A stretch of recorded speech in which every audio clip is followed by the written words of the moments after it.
안녕하세요. 꺼내듣는 한뼘 서재 김PM입니다. 혹시 면접 본 경험이 있으신가요? 면접의 기준은 과연 뭘까요? 조직에 잘 적응하는 사람? 또는 조직의 문제점을 발견하고 해결 가능한 사람? 또 새로운 비전을 제시하는 사람? 저도 여러 번의 면접을 본 경험이 있고 또 반대로 면접관이 되어본 경험도 있는데요. 둘 다 나름의 고충이 있더라고요. 시대마다 조직과 사회가 바라는 사람은 달라진다고 하죠. 또 조직마다 원하는 인재 혹은 인재상도 다릅니다. 예를 들어 세무회사는 세무사 자격증을 취득한 사람이 필요할 테고 또 게임 소프트웨어 회사는 프로그래밍 스킬이 필요할 테죠. 또 백화점 같은 경우는 고객 응대 스킬과 또 고객 불만 해소 능력이 뛰어난 인재가 필요할 거고요. 정리하자면 탁월한 인재는 시대마다, 사회마다, 조직마다 다르게 정의됩니다. 이러한 관점에서 철학은 어떻게 삶의 무기가 되는가의 저자 야마구치 슈는 이제 논리와 경험, 예측과 전문성에 의존하던 우수성의 시대는 끝났다고 이야기합니다. 그러면서 예측 불가능한 이 시대에 의미와 가치를 발견하는 뉴 타입의 시대가 중요해졌다고 강조하는데요. 이 책에서는 시대에 뒤떨어진 구태의연한 사고와 행동 양식을 올드 타입으로, 이와 대비되는 새로운 사고와 행동 양식을 뉴 타입으로 정리하고 있습니다. 물질은 풍요롭지만 삶의 방향성을 잃어가는 요즘, 정답을 찾는 일보다 문제를 발견하는 일이 더 중요해졌는데요. 이는 예전에 높이 평가받던 문제 해결자는 올드 타입으로서 가치를 잃는 반면에 아무도 알아차리지 못했던 문제를 찾아내서 해결 방법을 제시하는 뉴 타입은요, 큰 가치를 창출해낸다고 합니다. 또한 올드 타입은 미래를 예측하지만 뉴 타입은 미래를 구상하는데요. 즉, 올드 타입은 미래가 어떻게 될까를 예측하는 반면 정작 어떤 미래를 만들고 싶은가라는 구상에 대한 중요한 문제는 놓치고 있다는 것이죠. 그 예로 인공지능으로 과연 누가 일자리를 빼앗길까를 예측하는 것은 아무 소용도 없는 일이며 이렇게 쓸데없는 예측에 시간과 노력을 들이고 그 결과에 일희일비하는 올드 타입은 환경 변화에 이리저리 끌려다니면서 인생의 주도권을 잃을 뿐이라고 지적합니다. 반면에 기술을 이용해서 사회가 안고 있는 과제를 어떻게 해결할지를 고민하는 뉴 타입은 환경 변화를 기회로 바꾸어서 부를 창출해낼 것이라고 이야기하죠. 정리하자면 뉴 타입은 미래를 구상하고 이를 실현하기 위해서 주변 사람들을 움직입니다. 주도권을 잡고 행동하는 뉴 타입에게는 예정대로의 미래가 찾아오는 반면 미래를 예측하고 그에 따라 우왕좌왕하는 올드 타입에게는 청천벽력과도 같은 미래가 다가올 것이라고 예언하죠. 그런데 한번 생각해 볼까요? 우리는 미래를 잘 예측하고 있나요? 아무리 예측을 해도 예측을 빗나가는 일들이 비일비재하잖아요. 그 대표적인 예가 바로 2008년 세계 금융위기가 있었죠. 당시 엘리자베스 여왕은요, 런던 정경대를 방문해 이런 이야기를 했다고 해요. 이 정도의 대규모 경제 위기를 왜 한 사람도 예측하지 못했습니까? 뉴 타입의 일하는 방법을 좀 더 자세히 들여다볼까요? 올드 타입은 목표치를 부여하고 핵심 성과 지표로 관리하는 반면 뉴 타입은 일의 의미를 제시하고 동기를 부여합니다. 생텍쥐페리의 어린 왕자에는 이런 구절이 나옵니다. 만약 배를 만들고 싶다면 사람들을 불러 모아 목재를 마련하고 임무를 부여하고 일을 분배할 게 아니라 그들에게 끝없이 넓은 바다를 동경하게 하라. 네, 특히 앞으로 수많은 조직에서 핵심 역할을 맡을 밀레니얼 세대는 의미를 엄격하게 평가합니다. 그 예로 2015년 컨설팅 그룹인 딜트로이트가 29개국의 밀레니얼 세대를 대상으로 조사한 결과 응답자의 60% 이상이 직장을 선택하는 기준으로 급여나 제품이 아닌 해당 기업이 사업을 하는 목적을 중시한다고 대답했다. 또한 영국 가디언이 밀레니얼 세대를 대상으로 실시한 조사에서는 높은 연봉을 받기보다는 인류에 도움이 되는 일을 하고 싶다는 대답이 44%, 근무하는 회사가 사회에 공헌할 때 일할 의욕이 커진다는 대답이 36%로 나타났다. 사회 공헌을 지향하는 밀레니얼 세대의 성향은 일본의 리크루트 워크스 연구소가 시행한 조사에서도 드러났다. 이렇듯 다양한 조사를 통해 밀레니얼들이 직업 선택의 기준으로 의미를 매우 중시한다는 사실을 알 수 있다. 현대는 물건이 넘쳐나고 의미가 희소하다. 결국 어느 시대든 젊은이들은 항상 그 시대에 부족한 것에 목말라 한다. 이런 시대에 의미를 부여하지 못하고 오로지 금전이나 물건을 보상으로 내걸고서 다른 사람을 이끌려는 것은 전형적인 올드 타입의 경영 패러다임이며 앞으로 제 기능을 하지 못할 것이다. 하지만 뉴 타입은 의미를 분명히 밝힌다. 항상 큰 배경으로서 의미를 보여주고 그 앞에 해결해야 할 일과 목표를 제시하는 방식이 뉴 타입이다. 21세기에 큰 존재감을 보여주고 있는 회사는 대개 미션을 명확하게 정의한다. 이제는 인재를 모아 그들의 잠재력을 끌어내려면 의미가 절대적으로 중요하다는 사실을 그들 또한 알기 때문이다. 그래서 구글 같은 곳은 세상의 모든 정보를 모아 누구에게 찾아보게 하겠다는 미션을 내걸었다. 스티브 잡스는 애플의 미션에 대해 비효율적인 인간이 자전거를 이용하면 가장 효율적인 동물이 되듯이 인간에게 지적 자전거가 되어줄 좋은 컴퓨터를 만드는 것이라고 대답했다. 이는 무엇을 위한 회사인가? 라는 물음에 명확한 의미를 제시한 것이다. 이런 의미 설정이 구글이나 애플 같은 최첨단 IT 기업에서만 가능한 일은 아니다. 기존 산업들도 스스로에게 독창적인 의미를 부여할 수 있다.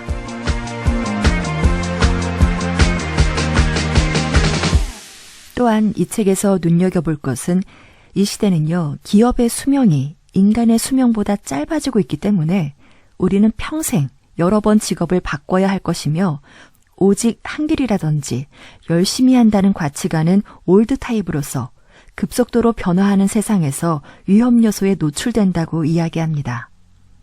반면에 지금까지 끈기가 없다, 지조가 없다, 일관성이 없다 이렇게 비판받았던 사람들, 즉 무엇이 본업인지 확실히 구분짓지 않은 채 여러 일을 하면서 고비마다 과감하게 새로운 경력을 시작하는 뉴 타입들이야말로 위험 요소를 기회로 바꿀 수 있다고 합니다.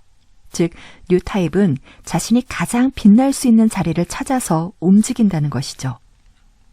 또한 올드 타입은 하나의 조직에 소속돼서 안주하는 반면 뉴 타입은 복수의 조직 사이를 넘나들면서 활약을 하는데 이를 바벨 전략으로 이야기합니다. 바벨 전략은요, 극단적으로 리스크가 다른 두 가지 직업을 동시에 갖는 것을 말하는데요. 예를 들면 90%는 회계사, 10%는 록스타의 삶을 사는 것입니다. 예를 들어 록 뮤지션으로 활동하는 데는 그다지 큰 투자가 필요 없다. 기껏해야 자비로 앨범을 내는 정도며 앨범이 팔리지 않아도 잃는 것은 앨범 제작비 정도다. 즉, 다운사이드 리스크가 매우 적다. 반면에 어떤 계기로 앨범이 잘 팔리면 막대한 돈과 명예를 얻는다. 즉, 업사이드 리스크가 매우 크다. 이는 업사이드와 다운사이드에서 리스크의 비대칭성이 있다는 의미다. 어느 정도 안정된 직업을 확보해 두고서 어딘가에는 대박을 터뜨릴 가능성이 있는 업사이드 리스크를 인생에 설정해 두자는 발상이 탈레브가 말하는 바벨 전략이다. 이렇게 사는 방법도 있느냐고 놀랄지 모르지만 그다지 드문 이야기는 아니다. 유례없는 업적을 남긴 사람들의 경력을 되짚어보면 바벨 전략을 사용한 경우를 얼마든지 찾아볼 수 있다. 전형적인 예가 아인슈타인이다. 새삼 설명할 필요도 없는 20세기 최고의 물리학자인 아인슈타인은 논문 광양자 가설을 계기로 노벨상을 수상하게 되었다. 그런데 이 논문은 아인슈타인이 스위스 벨른의 특허청에서 심사관으로 일하면서 여가 시간에 집필한 것이었다. 아인슈타인은 특허청 공무원이라는 리스크가 극히 적은 일을 하는 동시에 과학 논문을 써서 노벨상을 수상한 것이다. 논문 집필은 다운사이드 리스크가 거의 없는 일이다. 설사 실패한다 해도 잃는 것은 시간과 논문 종이값 정도일 것이다. 하지만 업사이드 리스크는 무한하다. 이 논문 덕분에 아인슈타인은 세계적인 명성을 얻었으니 전형적인 바벨 전략의 성공 사례라고 할 수 있다. 그리고요, 뉴타입은 탈출을 두려워하지 않습니다. 저자는 탈출을 통증이라는 감각을 통해서 이야기하는데요. 고통을 느끼는 통증은 위험을 알려주는 감각기관으로 질환으로서 통증을 느끼지 못하는 사람들은 오래 살지 못하는데 그 이유는 아프거나 위험하다는 자극을 느끼지 못해서 골절이나 화상을 당해도 인지하지 못해 생명의 위험을 당할 수 있다는 것이죠. 이는 우리의 경력이나 인간관계에 대해서도 무엇이 위험한지, 지금 어떻게 하면 좋은지, 즉 현재 자신의 감각이 어떤지 민감하게 알아채는 능력이 중요하다고 합니다. 왜냐하면 통증을 느끼는 감각은 생존에 매우 중요하기 때문이죠. 더 나아가서 동물은 위기에 직면하면 맞서 싸우든지 혹은 도망칩니다. 우리는 도망치는 행위를 부정적으로 인식하는 경향이 있지만 오늘날처럼 불안정하고 사업의 단명화가 두드러진 시대에는 능숙하게 탈출하느냐 아니냐가 풍요로운 인생을 좌우하는 매우 중대한 요인이 됩니다.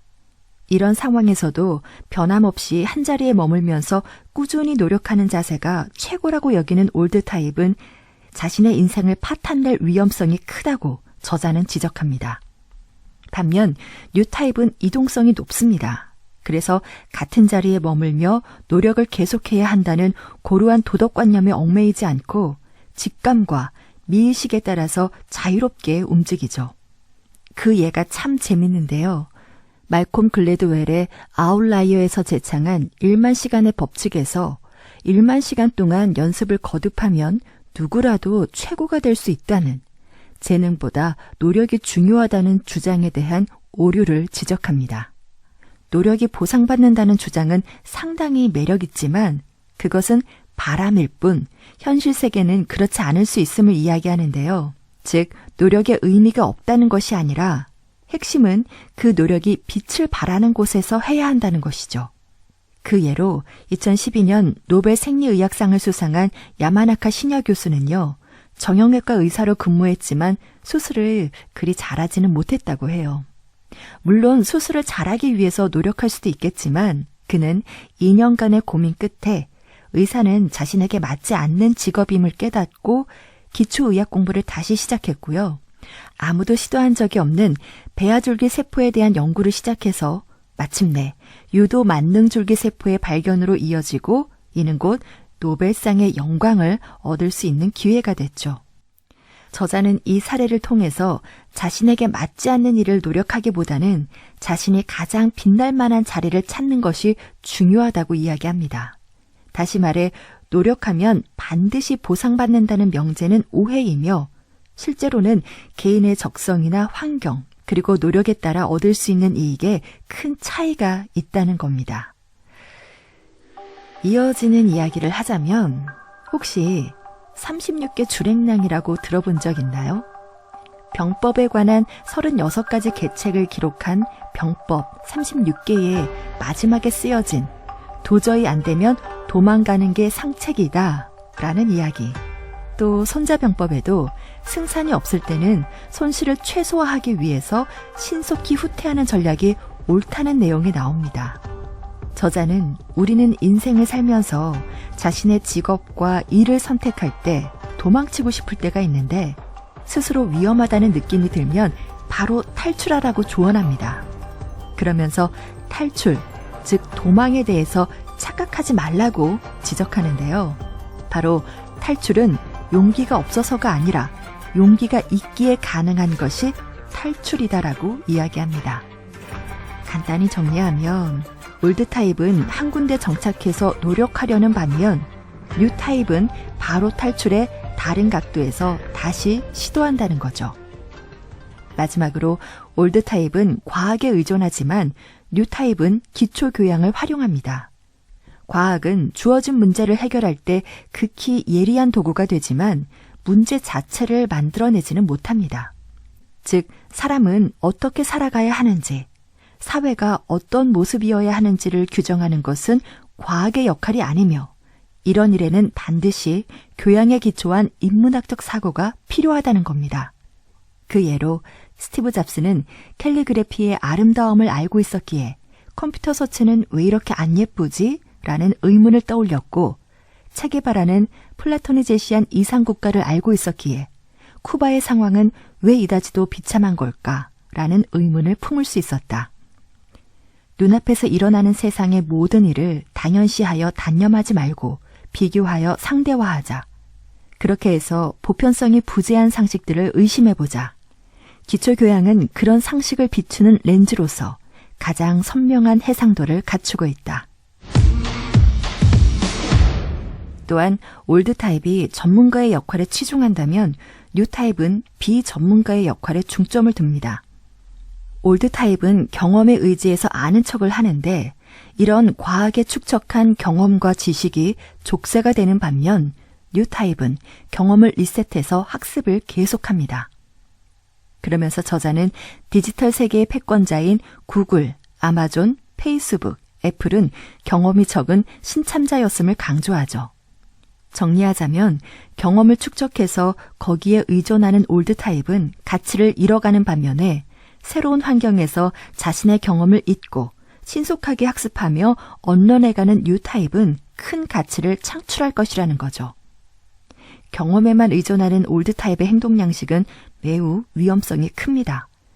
앞으로는 환경 변화에 따라 자신이 배우고 익힌 지식을 업데이트하는 학습 민첩성을 지닌 뉴타입이 큰 활약을 하게 된다는 거죠. 저자는 에필로그에서 의미 없는 일을 하는 자는 반드시 무너진다 라고 강조하면서 이 책이 새로운 시대의 생각의 프레임, 즉 뉴타입에 관해 스스로 생각해보고 20세기의 낡은 가치관과 노동관에서 벗어나 유연하고 자유로운 인생을 실현하는 계기가 되길 바란다고 마무리합니다.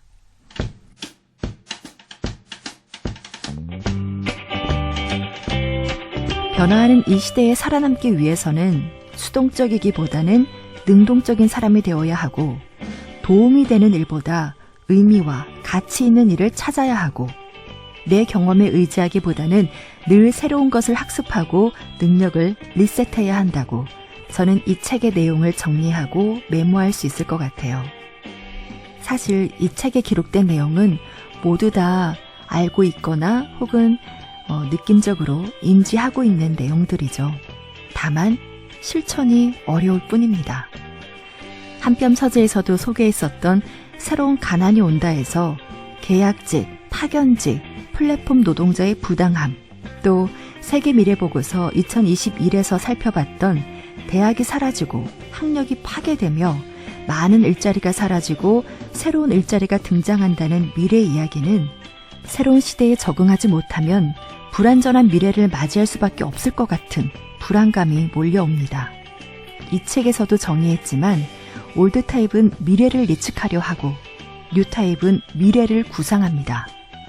내 삶을 누군가가 예측한 미래에 맞춰서 살려고 하기보다는 내 미래는 내가 개척하며 내가 구상한 미래로 미래를 만들어가려는 노력이 필요한 것 같아요. 아마도 독자들은 이 책을 읽는 내내 나는 과연 어떤 타입이지? 하고 생각하게 될 것 같아요. 저도 그랬으니까요. 현재 세계에서 탈출하고 싶거나 무엇인가 좀 더 의미 있는 일을 찾고 싶을 때, 그리고 나는 앞으로 뭐 해먹고 살지? 하는 고민이 있으시다면 뉴타입의 시대 일독을 추천합니다. 한뼘 서재 여기서 마무리할게요. 지금까지 인플루엔셜에서 펴낸 야마구치 슈의 뉴타입의 시대였습니다.